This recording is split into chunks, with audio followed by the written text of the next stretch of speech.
Another Lost 45, a very sparsely, this song goes to the point. It's very short. It's less than 2 minutes long.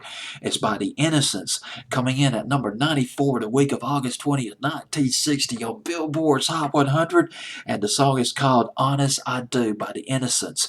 And, well, let's go ahead and get started. Let's start with A, B, and C, and then we'll go a little bit to D.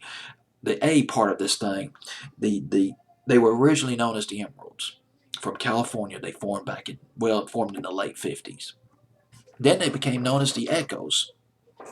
And now, according to the source mentioned Albert, and I'm assuming it's talking about Herb Albert. Didn't mention his first name, but I'm thinking it's talking about Herb Albert.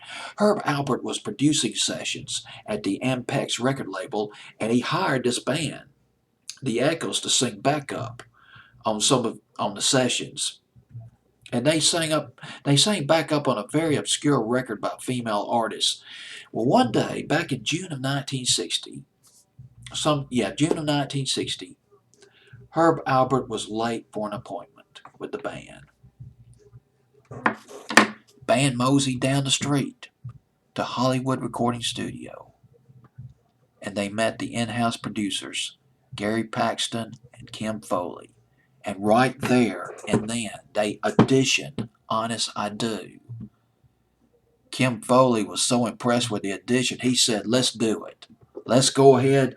I'm going to set up a recording session later this afternoon. We're going to cut this thing. And they did. In a matter of days, the song was taken off in Los Angeles. But let me back up a little bit. They were known as the Echoes. But after they recorded the song, a couple of days later, they got a deal, a production and recording deal with Indigo Records.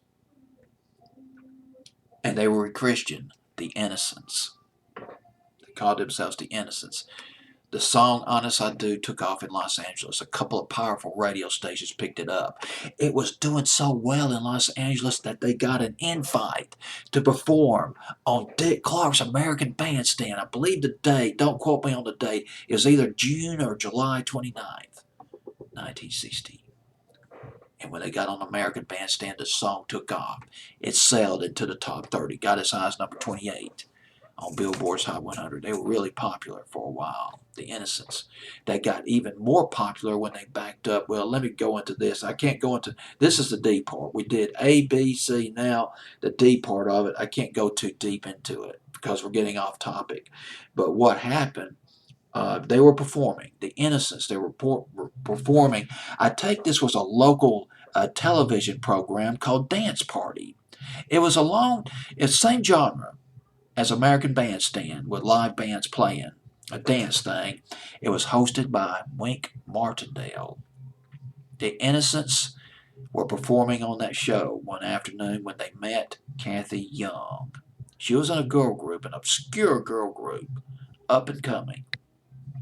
Kathy Young saw the Innocents. They were signing autographs. And she came up to them. She said, hey, how do you make a record? You guys are doing so well. And she met their manager. Their manager was named Jim Lee, manager of the Innocents. He gave her his phone number. But it took a while before she called back. She wanted to hone her singing skills a little bit. And she had an accident, but I don't want to get into that. That's getting ahead, way ahead. Bottom line is, Kathy Young and the Innocents had that huge hit, produced by Jim Lee, 1,000 Stars. God, what a voice she had. Innocents providing lovely harmonies to the record, 1960. But here's the Innocents with Honest I Do from Billboard's Hot 100 of August 20th, 1960.